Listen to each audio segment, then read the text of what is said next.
নমস্কার। এই বছর আমাদের শুরু হয়েছে ট্রিটমেন্ট নিয়ে।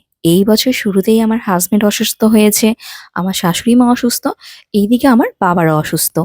এইবার আমরা বাবাকে নিয়ে আসছি ব্যাঙ্গালোর নারায়ণা হেলথ কেয়ারে। আমার বাবার বাড়ি হলো বাংলাদেশ আর আমার বিয়ে হয়েছে ইন্ডিয়ার দক্ষিণ দিনাজপুরে। তো বাংলাদেশ থেকে আমার বাবা ট্রিটমেন্টের জন্য আসছে। নারায়ণাতে ট্রিটমেন্ট করাতে আমাদের যে অভিজ্ঞতাটা হয়েছে সেটাই তোমাদের সাথে শেয়ার করব। আমার বাবার হার্টের প্রবলেম ধরা পড়েছিল। তো বাবাকে প্রথমেই ডক্টর দেব শেট্টি স্যারের অ্যাপয়েন্টমেন্ট নেওয়া হয়। অ্যাপয়েন্টমেন্ট নিব সেই দিনই যে স্যার দেখতে পারবে এটা একদমই না। স্যারের অনেক ওটি থাকে, তো দেখা যায় টাইমটা ১ দিন বা ২ দিন তোমার লেট হয়েই যায়। তো স্যারকে দেখানোর পর স্যার কিছু টেস্ট দিয়েছে। আর এখানে যেকোনো টেস্ট করাতেই প্রায় অনেকগুলো টাকাই লেগে যায়।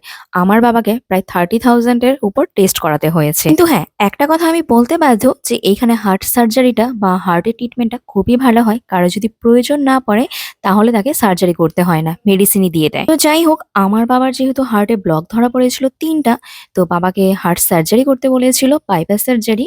তো সেটারই আমরা প্রিপারেশন নিচ্ছিলাম। তো এইখানে সবাইকে হলো একটা প্যাকেজ সিলেক্ট করতে হয়। তো প্যাকেজের মাধ্যমে যদি আপনাদের মনে হয় যে প্যাকেজটা অনেক বেশি হাই, এত টাকা দিয়ে আপনাদের সার্জারি করা পসিবল না, তাহলে উনারা ২৬ নাম্বার রুম মানে দেবী শেট্টির শাশুড়ি এইখানে হলো চ্যারিটি করে থাকে।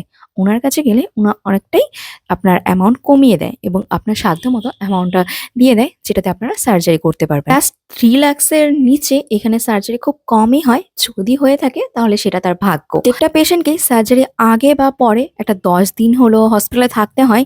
সেটা সম্পূর্ণই তোমার যে টোটাল খরচটা আছে ওটা ওই প্যাকেজের মধ্যে ইনক্লুড থাকে। আর এখানে বাঙালিদের ট্রিটমেন্ট করতে কোনো অসুবিধা নেই, কারণ এইখানে প্রচুর বাঙালি স্টাফ আছে। কোনো ল্যাঙ্গুয়েজ বুঝতে না পারলে ওনারাই সব বুঝিয়ে দেয়।